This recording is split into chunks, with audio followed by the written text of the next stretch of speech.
विकास का नया विश्वास लेकर आया है। ये बजट अर्थव्यवस्था को मजबूती देने के साथ ही सामान्य मानव के लिए अनेक नए अवसर बनाएगा।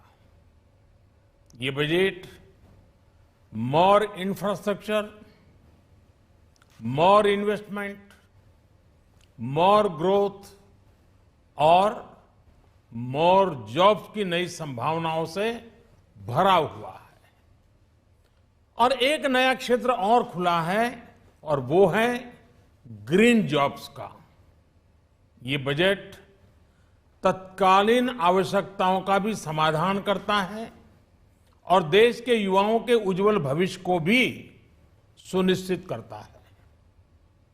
ये पिछले कुछ घंटों से देख रहा हूं जिस प्रकार से इस बजट का हर क्षेत्र में स्वागत हुआ है।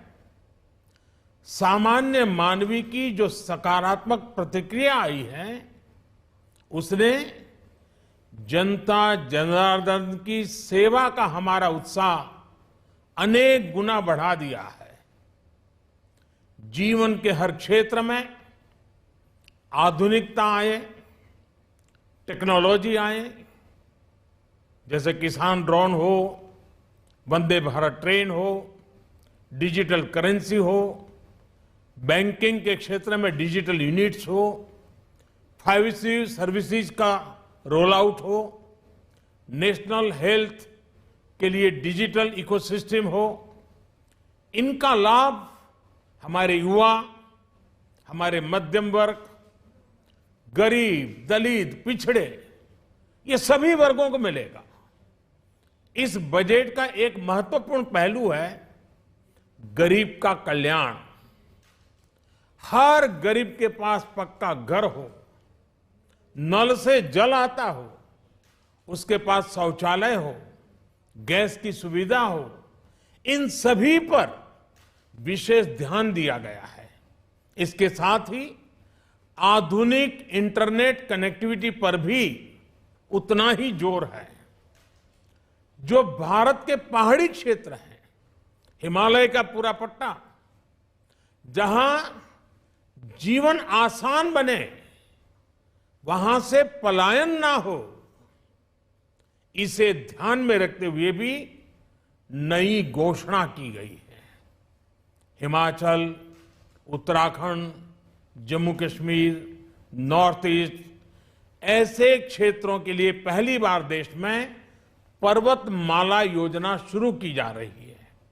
ये योजना पहाड़ों पर ट्रांसपोर्टेशन और कनेक्टिविटी की आधुनिक व्यवस्था का निर्माण करेगी और इससे हमारे देश के जो सीमावर्ती गांव है, बॉर्डर के गांव है, जिसका वाइब्रेंट होना जरूरी है, जो देश की सिक्योरिटी के लिए भी आवश्यकता है, उसको भी बहुत बड़ी ताकत मिलेगी। भारत के कोटि कोटि जनों की आस्था मां गंगा की सफाई के साथ साथ किसानों के कल्याण के लिए एक महत्वपूर्ण कदम उठाया गया है। उत्तराखंड, उत्तर प्रदेश, झारखंड, बिहार, पश्चिम बंगाल, इन राज्यों में गंगा किनारे नेचुरल फार्मिंग को प्रोत्साहन दिया जाएगा। इससे मां गंगा की सफाई का जो अभियान है उसमें मां गंगा को केमिकल मुक्त करने में भी बहुत बड़ी मदद मिलेगी। बजट के प्रावधान यह सुनिश्चित करने वाले हैं कि कृषि लाभप्रद हो, इसमें नए अवसर हो, नए एग्रीकल्चर स्टार्टअप्स को प्रोत्साहन देने के लिए विशेष फंड हो या फिर फूड प्रोसेसिंग उद्योग के लिए नया पैकेज। इससे किसानों की आय बढ़ाने में बहुत मदद मिलेगी। एमएसपी खरीद के माध्यम से किसानों के खाते में 2.25 लाख करोड़ रुपए से भी ज्यादा सीधे ट्रांसफर किए जा रहे हैं। कोरोना काल में एमएसएमई यानी हमारे छोटे उद्योगों की मदद और उनकी सुरक्षा के लिए देश ने लगातार अनेक निर्णय लिए थे, अनेक प्रकार की मदद पहुंचाई थी। इस बजट में क्रेडिट गारंटी में रिकॉर्ड वृद्धि के साथ ही कई नई योजनाओं का ऐलान किया गया है। डिफेंस के कैपिटल बजट का 68% डोमेस्टिक इंडस्ट्री को रिजर्व करने का भी बड़ा लाभ भारत के एमएसएमई सेक्टर को मिलेगा। ये आत्मनिर्भरता की तरफ बहुत बड़ा मजबूत कदम है।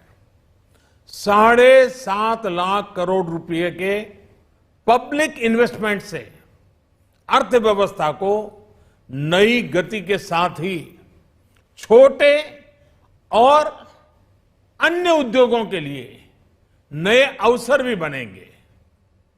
मैं वित्त मंत्री निर्मला जी और उनकी पूरी टीम को इस पीपल फ्रेंडली और प्रोग्रेसिव बजट के लिए बहुत बहुत बधाई देता हूं।